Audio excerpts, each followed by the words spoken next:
Morning True, Daba Namona. Good morning everyone. Welcome to the latest online business briefing from Business Advantage PNG, PNG's top-ranked business magazine. I'm Andrew Wilkins. I'm the Publishing Director at Business Advantage International, and I'm your host for this morning's important session. I'd like to welcome viewers this morning not only from all over Papua New Guinea, but also from right across the world, from Australia, the Philippines, Japan, the United States, the UK, France, Spain, Singapore, Canada, the United Arab Emirates, our friends in Fiji, and also the events being broadcast on Facebook Live. Welcome one and all. Today's briefing is brought to you by the PNG 1000 Business Directory, a new tool to help you do business in Papua New Guinea. The PNG 1000 is a new online directory designed to help you find reputable and established suppliers quickly and easily. It also offers businesses a highly effective way of promoting themselves. You can discover it for yourself at png1000.com. Before we start, three things. Doing business in PNG 2021 is now available for purchase as a 146-page digital publication. It includes guides to all PNG's major industry sectors, every province, as well as legal and tax guides, and a guide to living and working in the country. To find out more, visit doingbusinessinpng.com or email us at info@businessadvantageinternational.com. A couple of pieces of housekeeping. Please note the Q&A button at the bottom of your Zoom screen. You can click on this tab to pose a question to our expert speakers.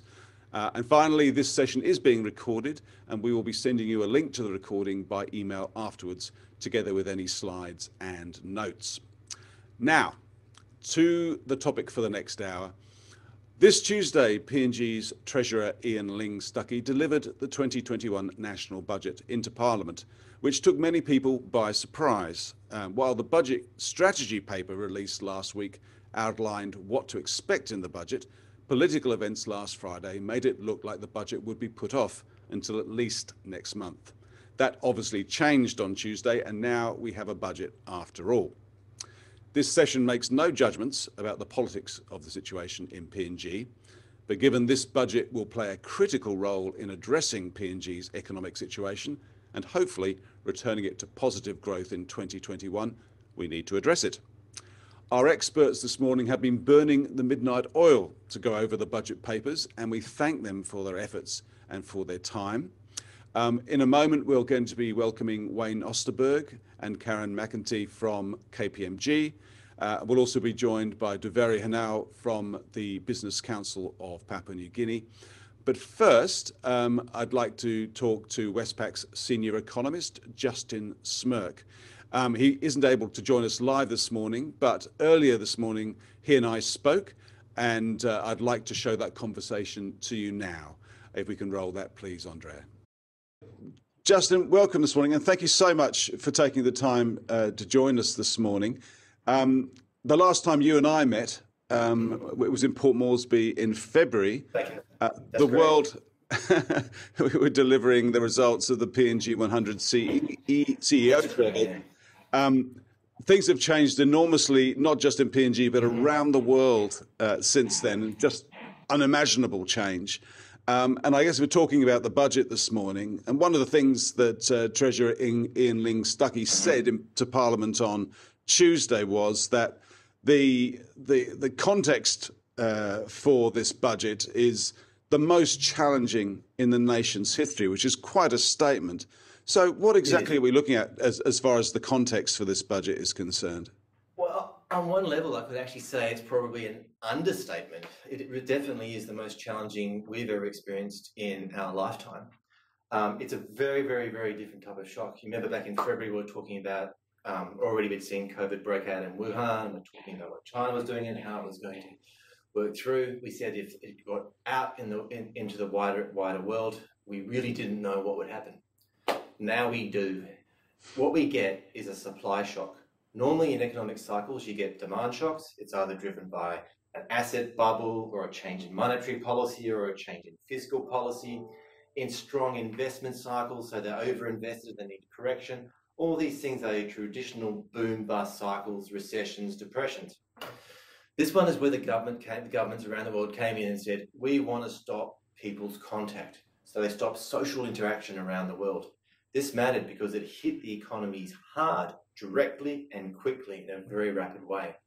Also means there's very different demand, like economies that are focused more around production are doing better because they haven't had as much contraction around it. But yes, definitely, we have never experienced this, even back in the days of post-World War I, when we're talking about the Spanish flu. We never had this unified shutting down of the global economy and then this trying to reopen haphazard, different events happening over the world, different monetary policies, different policies around the how COVID's treated. So I have to say, if I was going to say anything about the statement that this is the worst, this is the most difficult environment ever in the history of PNG, it's an easy call. It's probably an understatement for just how bad it really is out there. Wow. Okay, well, that set us straight. Justin, I think you've prepared some slides for us. We might jump straight into those now if you want to turn on your little machine. Sure. And then we might have a little bit of a chat afterwards, if that's all right.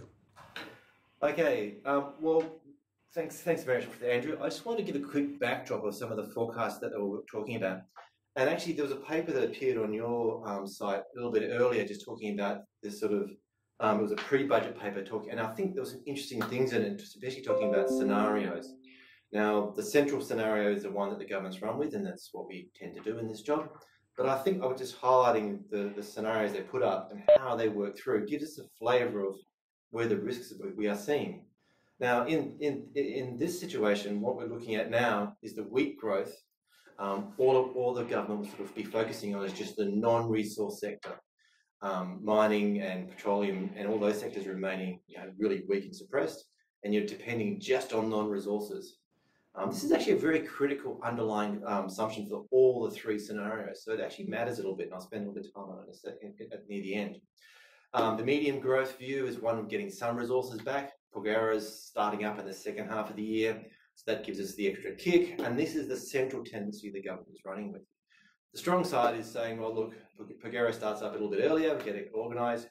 PNG gold producers are high and flying, and also within these scenarios, which is not mentioned explicitly, but implicitly is that fact we get a few years out, all the new gas projects are up and running as well, doubling gas output. So really, for me, what the question was is how realistic is this medium-term backdrop? Well, actually, it's not too bad, actually, overall, as in terms of thinking about risks.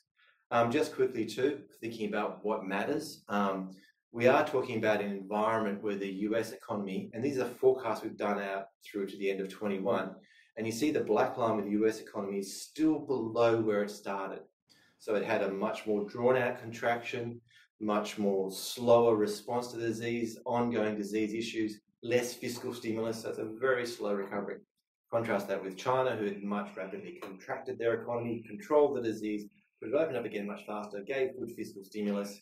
Their economy is more focused around production than services, so opening up really spied up very quickly.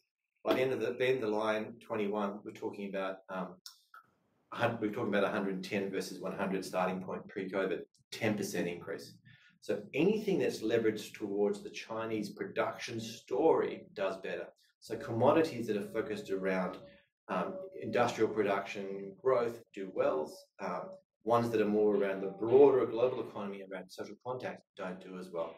This is the mix between energy and raw materials. This is why energy prices perhaps haven't done as well as other ones have done, and why there's still some risks in there. Just quickly too, COVID cases are expanding out in the US and in the EU. You see here just the differences are that the US is an explosive rate never seen in the country in its history with COVID. Europe, however, is getting back to where we were in the sort of midsummer periods, reopening up again. Heading into winter, big risks around this. So this is presenting some near-term global shock backdrops that we should be conscious about, which could undermine some of these forecasts. But underlying all this, we do have an idea that this slower growth by these diseases is embedded. In a nutshell, going to the global environment, we're not too different to the government. They're using the World Economic organisations to predict to their sort of forecast. They're talking about a 4.4% contraction this year. We're a bit less, just under 4. They're talking about a 5.2% bounce. We're talking about 5.3. At the margin, not a lot of difference in it. We agree that China is going to outperform.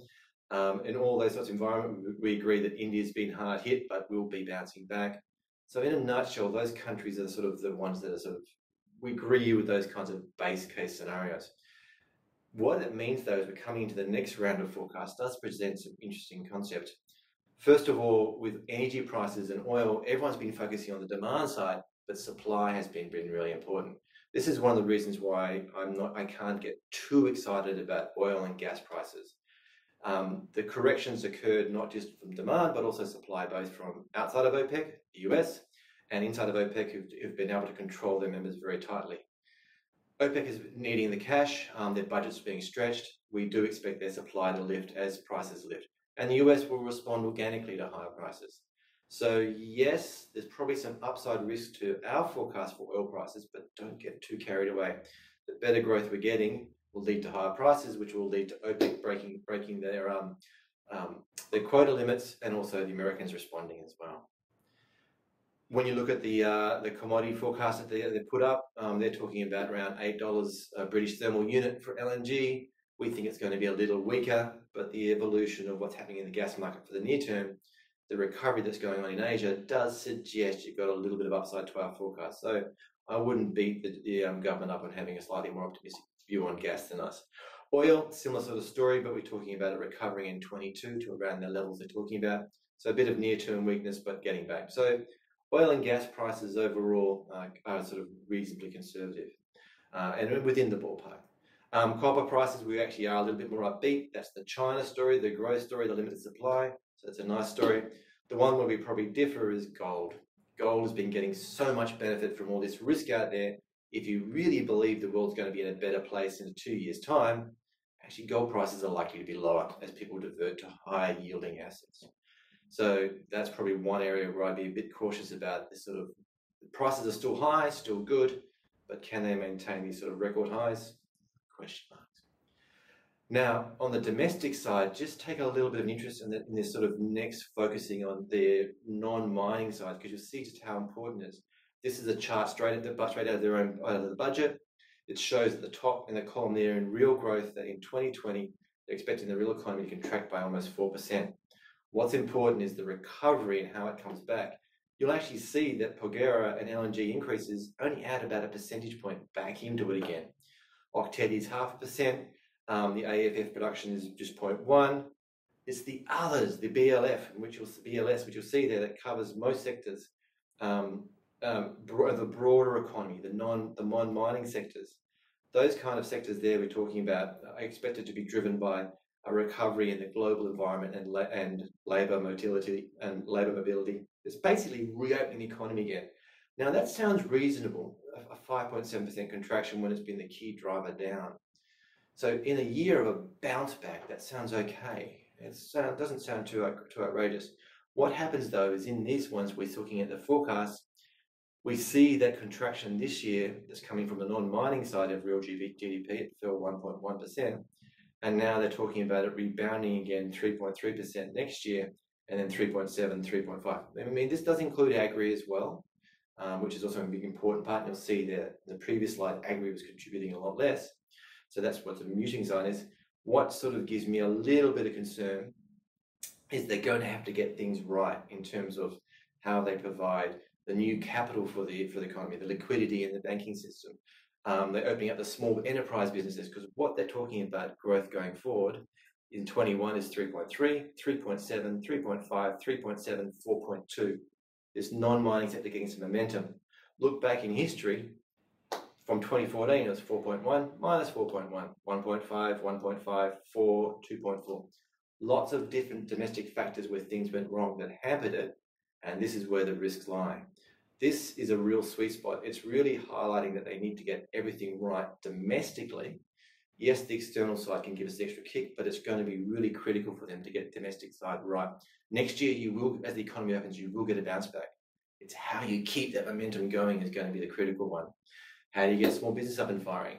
The government repaying its debts and allowing liquidity to get back in the system. How do they fund that correctly that doesn't create pressures lately? Massive questions. So this is probably the backdrop of where I do see risks. Not so much for next year, but further down the horizon. And just the last one that's sort of embedded in there, this is just highlighting the gas project flows that they've got in there. And you can see they've got the new projects coming online and performing.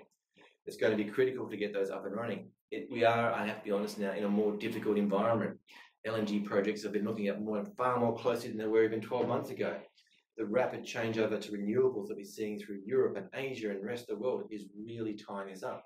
In fact, some of the biggest markets in Asia for carbon neutral gas, so that's where they've actually created offsets for the gas, are going to the Asian markets where they don't even have carbon targets or as yet. So you can see the market is shifting and changing.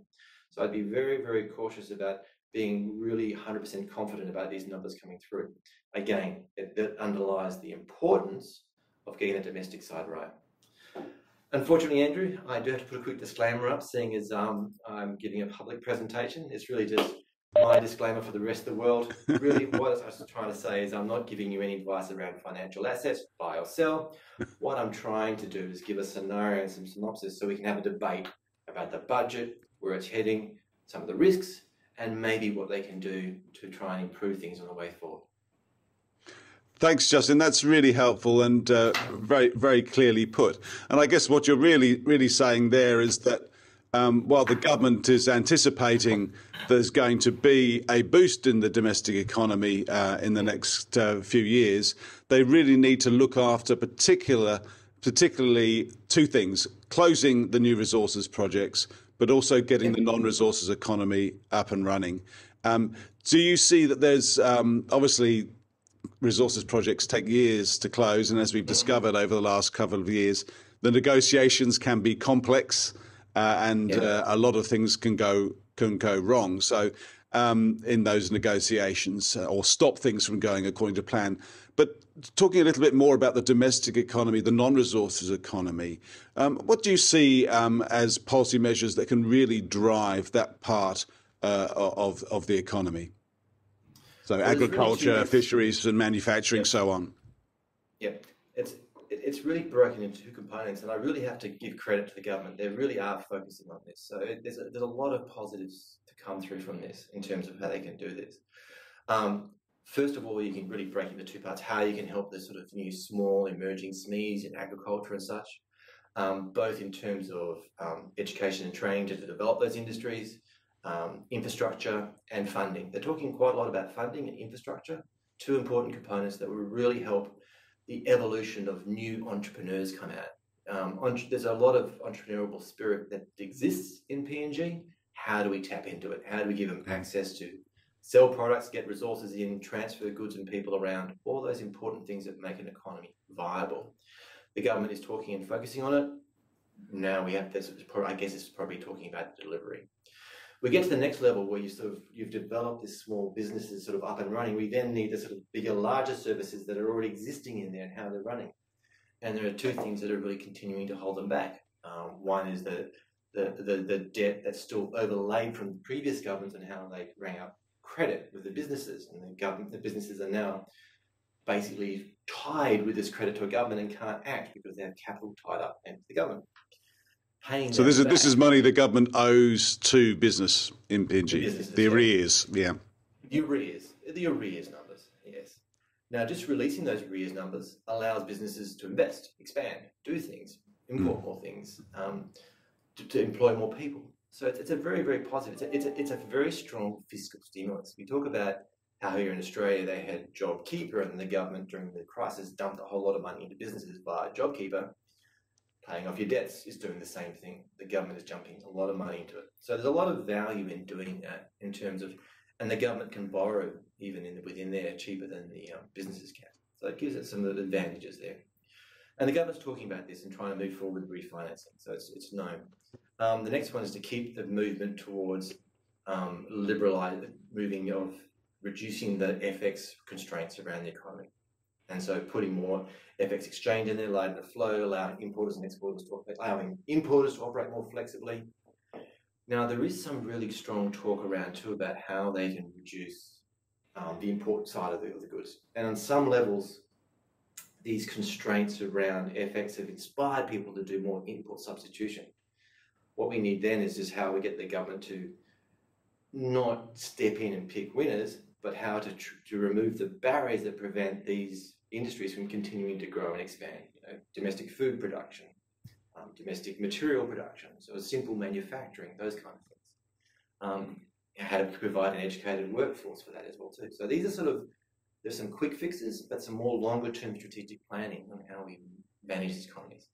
And this is what's going to be important. These quick fixes like FX, arrears will help for next year, 21 and 22. How do we get the ongoing 4% plus growth, 25, 27, 29? That's the really important question. Excellent. Justin, we'll have to leave it there for this morning. Thank you so much for sparing your time to talk to us this morning. And I think we can make the slides available to our viewers this morning as well. Is that right? We can, definitely. Yes. Wonderful. Okay. Thank you. Enjoy the rest of your day. And thank you so much for joining us. Thank you very much, Thank Andrew. you. Okay. And we're back live here this morning. Welcome back, everybody. Our thanks to Justin Smirk and the team at Westpac for making him available this morning.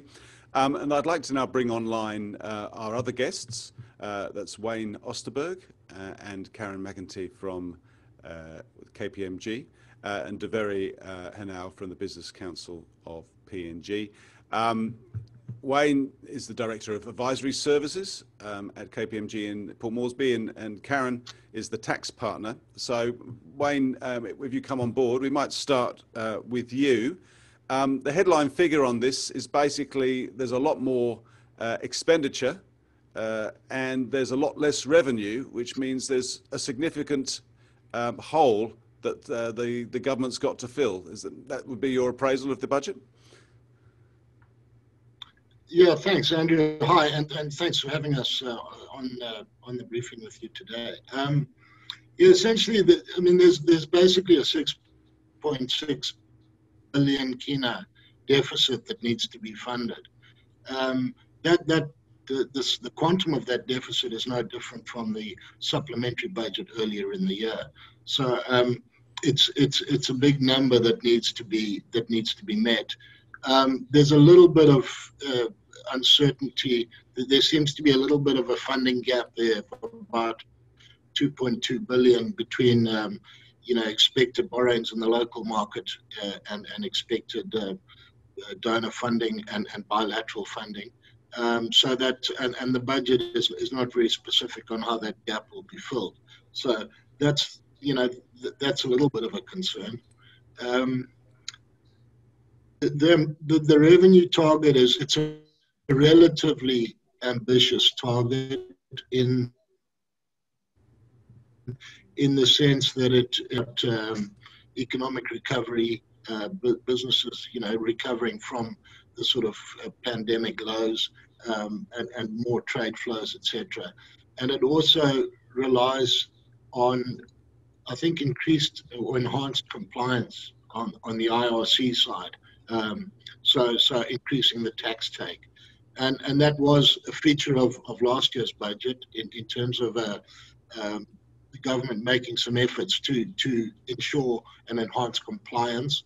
I guess like many of the proposed measures in last year's budget, the COVID pandemic has really sort of sideswiped those reforms.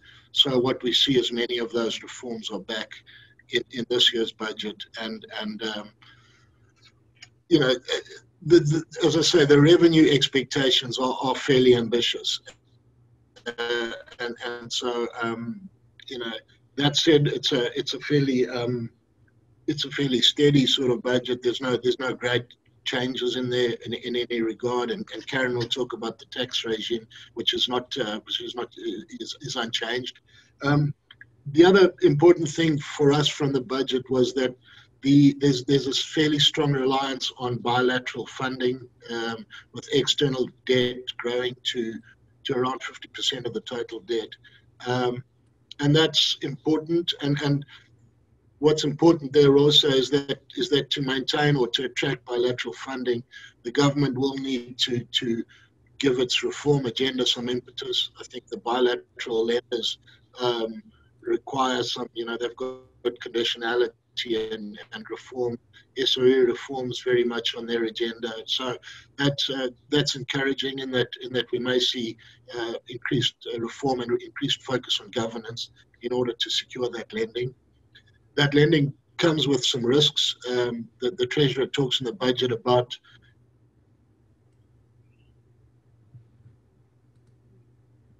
just have to frozen him for a second, see if Wayne comes back to us. If not, we might, while Wayne comes back to us, Karen, we might have a chat with you. Wayne mentioned that there's no new taxes in particular, or no new measures related to the tax take in this. Sorry, Wayne, we might just we're talking to Karen now, very briefly. No surprises in the tax take, Karen. That would be your appraisal? Yeah, essentially, I guess the one surprise is notable by its absence, in that the income tax rewrite and the Tax Administration Act did not get any mention in the budget. In terms of the actual measures, if we were to break them down, there's some technical changes that reflect the policy intent. For example, in relation to the carry forward of losses. So back in 2019, they made a change around the carry forward of losses. The intention was that they would be capped at about 7 years. However, in the 19 and 20 budgets, they essentially had flaws in the legislation. So now they've finally fixed that, so that losses from 2006 to 2018 can be carried forward to 2025, while losses from 2019 onwards can be capped at 7 years. There's also a technical change, again reflecting policy intent around the small business tax, just around the thresholds there, the small business tax regime. There's also some new collection focused measures. So for example, around the prescribed royalty withholding tax, going forward, that will be paid directly to the IRC rather than being paid to the regulators by the resource developers. Also around provisional withholding or provisional tax. So in last year's budget, they actually changed the payment date. So historically they were due in April, 30th of April, 31 July, again on 31 October. Last year they changed them to 90 days, 180 and 270 days after 31 December year end, or after the year end for a substitute accounting period. Now in this budget, they've gone and changed them back to bring them, they're more in line with the original dates, but they're set as 120, 210, 300. Also there's some collection measures around customs penalties. There's a perception around smuggling not being, the current penalties not being enough of a deterrent for smuggling. So they're increasing those penalties and imprisonment terms. They have introduced an excise tax for hybrid vehicles, as there's a perception that importers want to bring in hybrid motor vehicles, but can't at the moment because there's no particular category for that. So that's a 20% excise tax that will be introduced. There was also a mention of the land rental collections as well, and the digitization of that system, and that's continuing, and moving to online payments and filing. And also around customs clearance measures, there's an increase in the threshold for the clearance counter from 1,000 to 5,000, just to make it easier for small businesses to import, as otherwise they would have had to enter the goods for consumption, which was a much longer process. I guess one interesting point in there is around anti-avoidance measures. They have a new clause, a new section in there to do with employees and independent contractors. Now the way they've phrased this is that, or framed it, is that they've said the objective is to prevent employees from trying to categorize themselves as independent contractors to avail of a small business tax regime. However, I guess it applies in general, and it's almost like a checklist of conditions that you could meet or would meet to actually qualify as an independent contractor. It almost could be read that way. So while it's framed as an anti-avoidance measure, you could, it'll be interesting to see how it looks or works in practice, whether people might use it for the opposite effect. There were also some new technical measures around UHT milk. So that would have previously been increased, a couple of years ago, they had put a duty of 25% on UHT milk to assist ILMO farms. That's now been reduced to free, as ILMO essentially can't supply the nation. So they've done away with that. and fish and margarine categories for customs and excise purposes as well are being split out, so that around the categorization. So really in terms of the actual measures, you'll see there's not a lot there. Around future policy reform, that did get a mention, and they have said that during 2021 they will do a review of the fuel industry. So they'll look at excise taxes, and they'll also look at the Napa oil refinery arrangements and whether they're anti-competitive. In last year's budget, the 2020 budget, they had actually said that they would do a consultation process in relation to the telecoms industry during 2020. However, that did not happen due to COVID and other matters.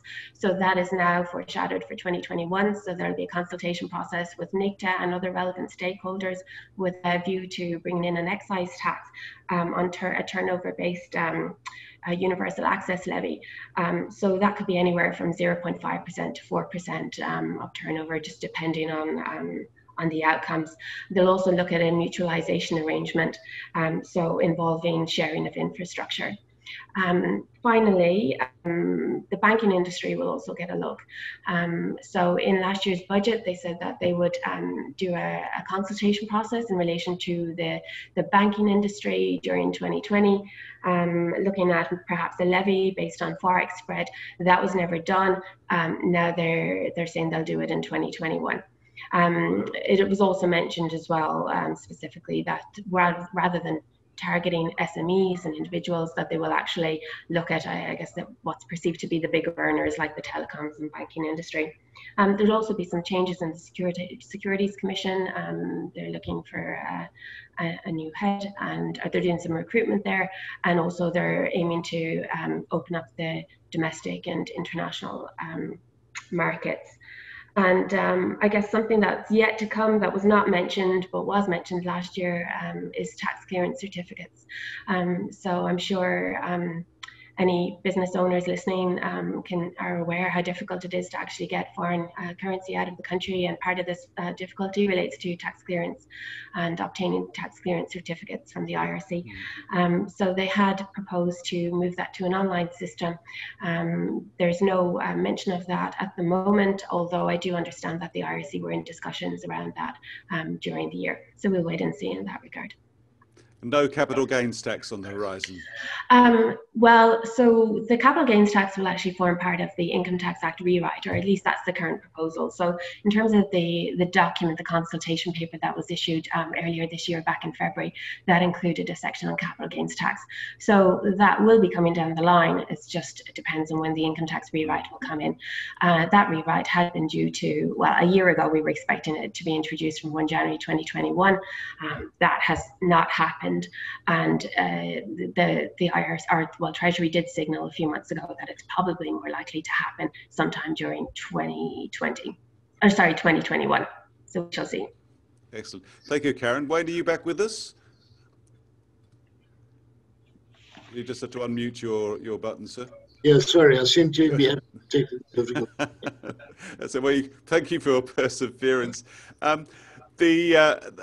Just following on from Karen's comments, one of the things in the economy this year is obviously private sector investment in the economy is perhaps suppressed somewhat at the moment. And so we are looking for the government to spend. And I guess they have made attempts to keep their expenditure levels reasonably high. What specific measures do you see in the budget that actually are going to help to stimulate the economy? Thanks, Andrew. I think certainly, I mean, the big, and Justin talked about it a little earlier, one big issue is if they could pay off the arrears that they owe to, it's about 460 million kina.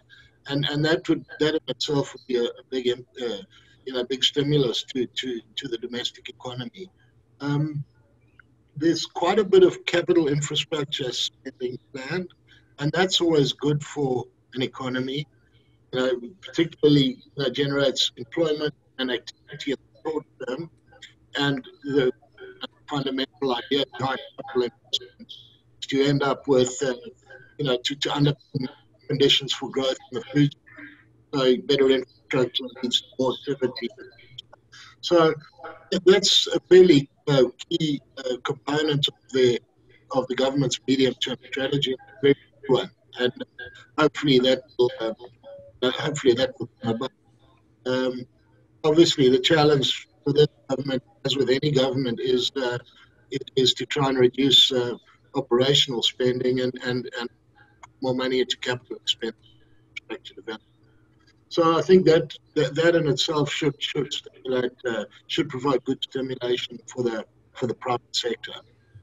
Okay, we might bring Douveri on, Andrea, if we may, now as well. But while we're waiting for him, one of the other things to do with revenue is clearly there's going to be a lot of pressure on the Internal Revenue Commission, the IRC, to actually increase the tax take without necessarily any significant new taxation measures.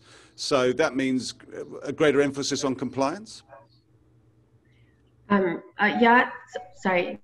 I'll maybe answer that one. Yeah. Yep. So, yeah, look, I mean, in terms of the tax take, it's forecast, or the revenue take, the tax take of that is going to be around 85%, or is forecasted 85%. So, and that's an increase of to 11.1 million from 9.6 million in 2020.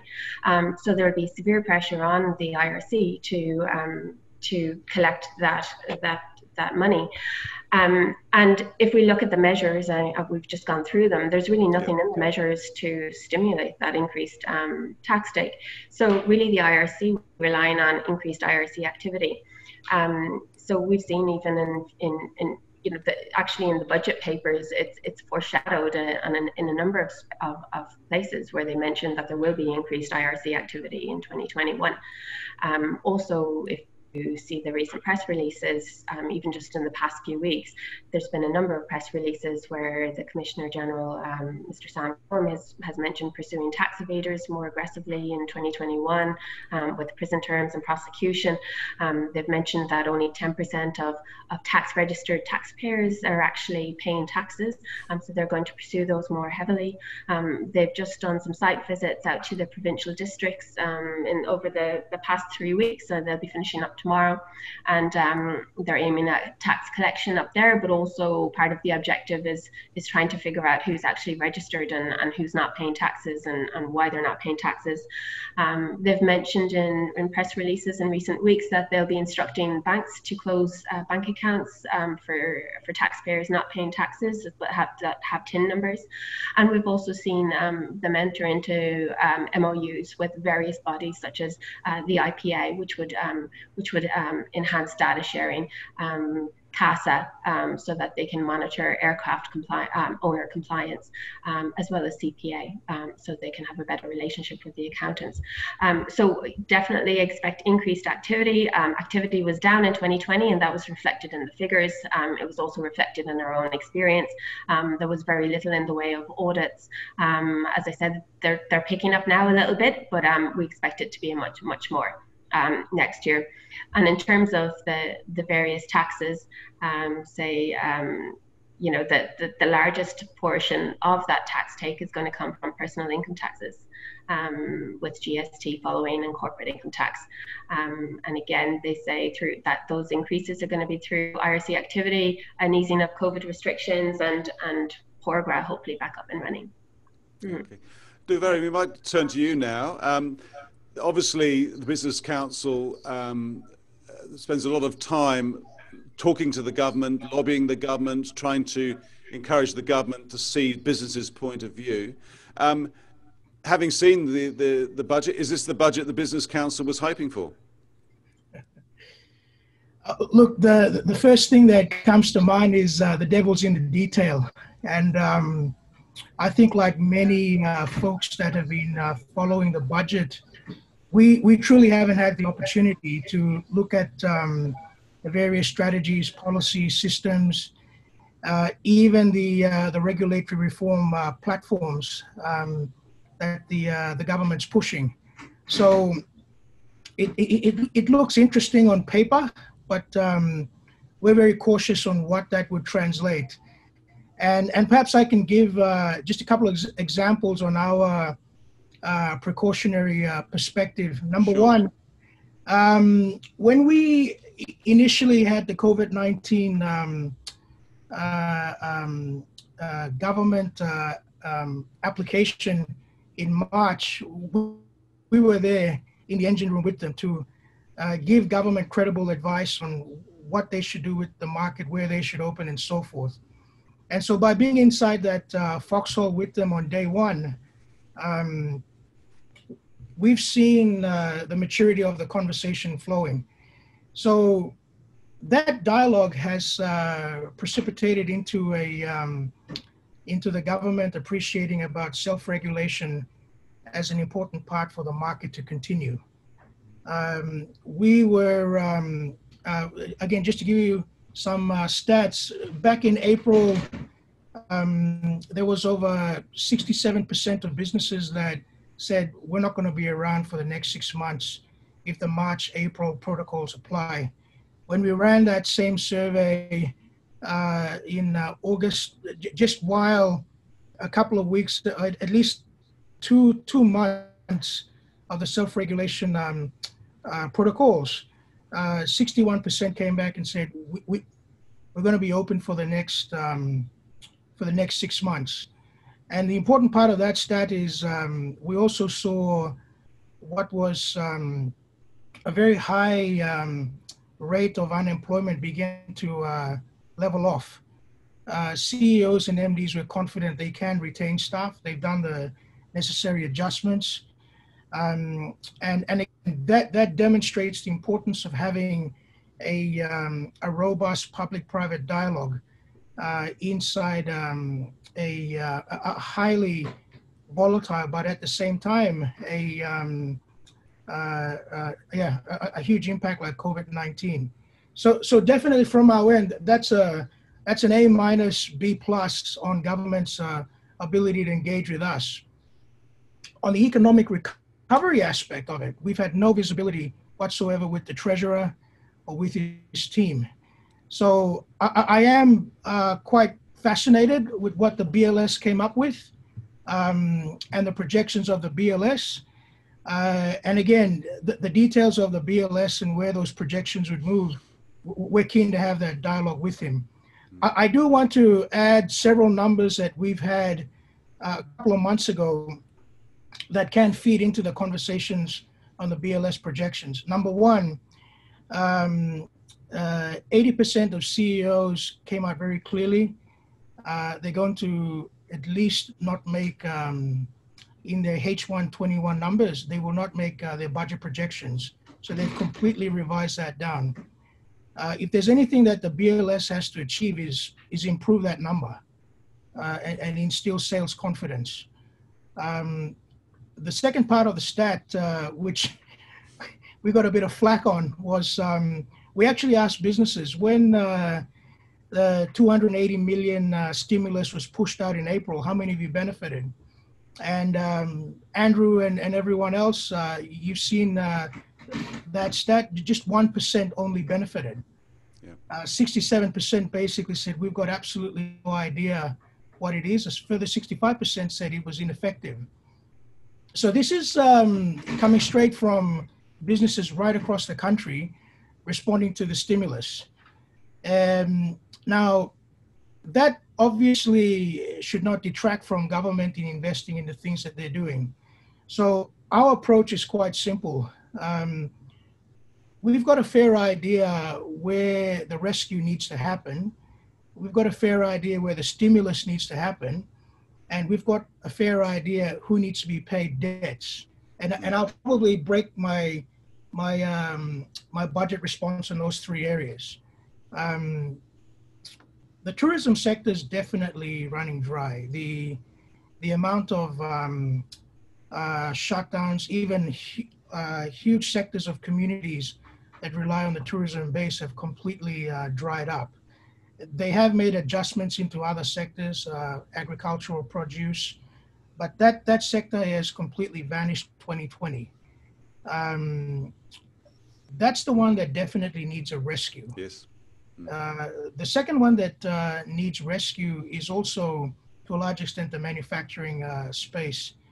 It wasn't so much a COVID-19 push, but it was an ongoing push probably as back as 2014 that we started seeing the decline in manufacturing. But the COVID-19 exacerbated largely through the inability to sell in the market, and most of the OPEX of the manufacturers just remained stagnant. It didn't drop. So that's where the push does need to go to the manufacturing. And then, of course, in the retail space as well, we've seen the dry up on consumption. There needs to be a flush in the market on getting the retail services functioning. And we'll probably see that in the Christmas period, now that there's been some generous revenue given to members of parliament. And that's probably the second part that I do want to speak. What has been the benefit of the stimulus of that 280 million we saw in April? All of the FMCGs indicated massive spikes in their sales figures. In fact, just to give you an example on Porgra, your 3-in-1 Nestle's and your noodles never entered that part of the country for 5-7 years. The sales teams couldn't penetrate because the folks in Porgra were fed lavishing meals 3 times a day. And so when the mine did close up, we started seeing sales figures pick up. Coke, the FMCGs really made a massive entrance into those vacuum hubs across the country. So if you were to ask me who benefited from the stimulus, your SB breweries, your Cokes, and your noodles. Is that a good reflection of a stimulus? Perhaps not. So definitely from a rescue space, that's where we would certainly encourage the government to push a package specifically for those sectors. On the stimulus side, and I completely agree with Justin, import substitutions really kicked in big time. I've been following the Ilimo story for a while. Again, and I have mentioned this to you previously, Andrew. Their sales team felt that when the expatriate community moved out because of COVID-19, the fresh milk will drop. It didn't. It actually grew 40%. And that's indicative of many of the agricultural products that was in the market, both in the formal and the informal setting. And we're beginning to see, in a very Papua New Guinean way, we're beginning to see policy reactions to that, where members of parliament have put agricultural programs to bring crops, food into the marketplace to fill in that that opportunity, but at the same time that vacuum that was created during those earlier months in COVID. So again, agreeing with Justin, let the market play this out and do not pick winners and losers. But certainly this is where the sector, agriculture is definitely where the stimulus needs to be pushed. I'd also go further and say, speaking to many of the operators, both in rural PNG and also urban PNG, ICT has also spiked in terms of going semi-automative in business processes and business engagements as well. And again, e-commerce. Yeah. And so Kinabank's a big play that they announced a couple of days ago, and even BSP that's going to roll out BSP Pay, their new fintech arm. All of that's telling us a story that there is this massive uptake on the ICT space. Now, of course, this is coming at the back of the central bank's financial inclusion program that put literally 3 million people into the 21st century. Now the next step is, how do you economize and make them into active trading partners? So we've got and COVID-19 made that push. It made that push where go online and still do your business, do it at home. And so we're beginning to see what I think a lot of people anticipated after 2017-18 APEC, the rush on digital commerce, we're now seeing that happen in 2020. And I'm confident that in 21, we'll begin to see that grow to a certain extent as well. The final one I do want to mention is I do need to talk about infrastructure as well as paying debts. Look, consistently, we've said over these past couple of months, government has run about a 2.8 billion kina debt to business. 70% of that is paying to the supers. A huge bill for public servant workers. But it's all of these service providers. We've even offered if the Treasury can develop a SME expressway, pay the SMEs first. The big end of town can hold off for a couple of months, but just give them what they do need to move on. We saw it in the 2020 budget. We're seeing it again, that there is an interagency committee going through all the ILPOCs, all the debts. We just want to have visibility. When can that flush happen? When can that payment happen? And as Justin and even I've said on several occasions, that in itself is a physical stimulus. Yes. When you push out 2.8 billion into the market. I completely agree with Wayne's observation on infrastructure and Justin. The big question, of course, is, and definitely from the Business Council, and we are monitoring it, there is a geopolitical play. There's a geopolitical play in picking and choosing what China should do, what the West should do. For businesses, just build the roads, build the bridges. Government, work out your debt strategy, but just build it. And from our standpoint, we are cautioning government to be very, very open-minded on who should build. Largely because, and again, Andrew, I promise I'm going to steer right here on politics and come back again. But basically, the strength of the Australian aid investment will always be in an institutional building. Our law and justice sector have grown considerably under those training programs. Our finances, our Treasury officials, all those programs definitely have gained traction. Infrastructure, well, perhaps not. And if the Chinese have the capability to do that, let them come into the market and build for us. So we are encouraging, and it was pleasing to hear the Prime Minister speak at the UN 75 Forum, friends to all, enemies to none. And we certainly want that to prevail, irrespective of a huge gift from ADB. We want that to prevail. So from our end, infrastructure does need to continue. They've got some interesting things, the state, about economic corridors. It's not a new concept. They want to look at hubs. So that's also an area that we'd like to synergize in where we see electricity, where we see the data should go in lifting up those copra, cocoa, agri, and manufacturing belts. So again, Andrew, just to sum it up, devil's in the detail, and we look forward to sitting down with Treasurer and going line by line on where businesses can grow in 21.